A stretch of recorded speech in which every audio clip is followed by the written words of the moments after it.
नमस्कार. नेहमीप्रमाणे आपल्या भेटीस आज नवी मुंबई वाशीमधून आलेलो आहे. तर आजचा जो डोमेस्टिक व्हायलन्सचा पार्ट आहे तो पार्ट क्रमांक आहे 8 आणि सेक्शन असणार आहे 18. तर सेक्शन 18बद्दल मी तुम्हाला आज सांगणार आहे. सेक्शन 18 म्हणजे काय असतं डोमेस्टिक व्हायलन्स ॲक्टमध्ये? तर प्रोटेक्शन ऑर्डर्स. प्रोटेक्शन ऑर्डर्स म्हणजे काय की ज्या गोष्टींपासून पत्नीला पती किंवा त्याच्या नातेवाईकांपासून संरक्षण पाहिजे असा सेक्शन 18. तर केस दाखल करताना कायमच 12, 13, 14, 15, 17, 18, 21, 22, 23 खाली दाखल केली जाते.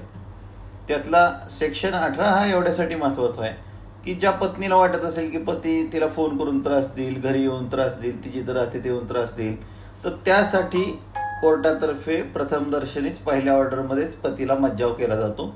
आणि त्यासाठी सेक्शन 18 हा पत्नीसाठी अनेक वेळा महत्त्वाचा ठरतो संरक्षण असल्यास.